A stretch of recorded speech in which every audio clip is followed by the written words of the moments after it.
प्रेक्षक मंडळींनो नमस्कार. तर युवा मराठी चॅनलवर नवीन असाल तर युवा मराठी चॅनलला सबस्क्राईब करा.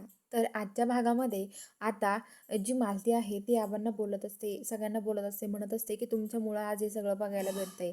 आणि तेवढ्यात आता जे आबा आहेत त्यांच्याकडे कोणाचं लक्ष नसतं आणि आबा अचानक चक्कर येऊन खाली पडतात, डोक्यावर मागं पडतात. हे पडल्यावरती आता सगळेजण तोंडाला हात लावतात. राणीची आई बुवा ते सगळेजण बघतात. राणी इंद्र लगेच पळतात. मालती पळते आणि आता त्यांना धरतात आणि त्यांना उभं करतात आणि त्यांना आता धरून उभा करतात आणि म्हणतात की हे बघा. तर आता लगेच ते म्हणत असतात की तुम्ही आता बघत राहा.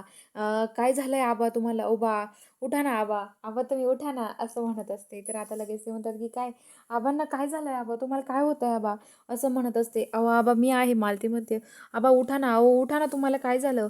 हो काय झालं तुम्हाला, मी आहे तुमच्यासोबत, उठा ना, काय झालं विचारत असते. पण आता आबा काय लवकर उठत नसतात, त्यांना तिला त्रास होत राहतो. तर आता इकडं राणी ते आता सगळेजण म्हणतात की आबांना आतमध्ये घ्या. आबांना ते पाणी मारतात, उठवतात आणि त्यांना बुवान त्यांच्या घरी घेऊन येतात. बुवान त्यांच्या घरी आणल्यावरती त्यांना आतमध्ये आणतात आणि म्हणतात की आबा काय होतंय तुम्हाला? आणि त्या आबांना म्हणत असतात की आबा शांत व्हा तुम्ही. अहो आबा काय होतंय, त्रास होतोय का काही तुम्हाला, असं म्हणत असतात. तर आता ते आबांना शांत करण्याचा प्रयत्न करत असतात आणि आता ते म्हणत असतात की आबांना तिथे बसवतात, त्यांना पाणी वगैरे देतात प्यायला. आबा पाणी वगैरे पितात आणि आता आबा तिथं बसतात. तर आबा म्हणतात की काय झालंय?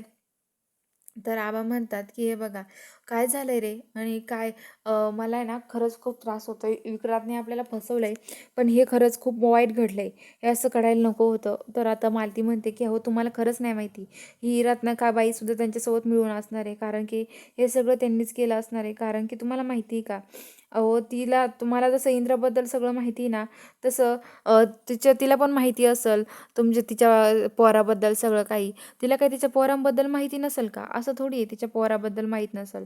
अहो तिच्या पोराबद्दल सुद्धा माहिती असणार आहे तिला. पण ती खोटं बोलली आपल्याशी, असं म्हणत असतात. आणि खोटं बोलली असं म्हणतात आणि म्हणतात की काही नाही, अहो तुम्ही काळजी करू नका. तर आता आबा म्हणतात की हे बघा मला आहे ना खरंच काही कळत नाही आहे काय करावं. आणि आता लगेच राणी म्हणते आबा मी एक बोलू का? तर आता लगेच आबा म्हणतात बोल ना राणी, काय झालंय?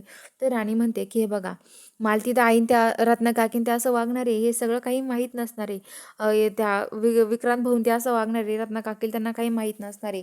पण हे बघा विक्रांत सरांनी हा सगळा प्लॅन ठरवून केला होता, हे मला नक्कीच माहिती आहे. अहो विक्रांत सरांनी आम्ही त्यांनी मागच तुम्ही हे बघा कवावर हाणलं माहिती का, तुम्ही इंद्र सरांवर विश्वास ठेवायला पाहिजे नव्हतं. अहो इंद्र सरांना पुरावे सापडले, त्यामुळंच त्यांनी त्या विक्रांत सरांना मारलं, नाहीतर त्यांनी विक्रांत सरांवर हात पण नसता उचलला, असं राणी म्हणते. तर आबा म्हणतात हो गं राणी, पण मला काय माहिती तेव्हा, तेव्हा मला थोडी माहिती होतं खरंच असं आहे काही.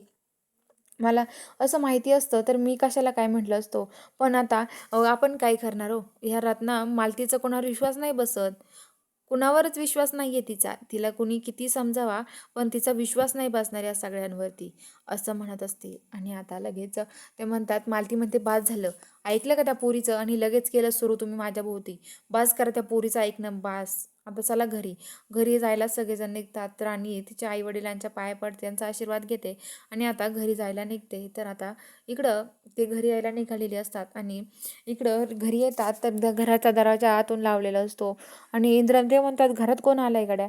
तर आता मालती म्हणते आले असेल ना तुमचे लाडके भावाचा मुलगा न ते, बसले असन, तोंड दाखवायला जागा नाही, दरवाजा लावून घरात बसले असन, असं म्हणते. आणि तेवढ्यात आता ते बाहेर येतात. इंद्र ते दरवाजा उघडायला जातो आणि त्याला दरवाजा उघडून लाथेने मारतात. इंद्र खाली पडतो आणि पुढून येतात आबांचा भाऊ दादासाहेब महाडिक. ते म्हणतात की काय इथे का राहताय तुम्ही? आबा त्यांचं बोलणं ऐकून घेतात. इंद्र म्हणतात का ऐकून घेताय आबा त्यांचं बोलणं, कोण तो माणूस, असं म्हणत असतात. तर बघूया आता पुढील भागात काय घडणार आहे बघायला चॅनलला सबस्क्राईब करा.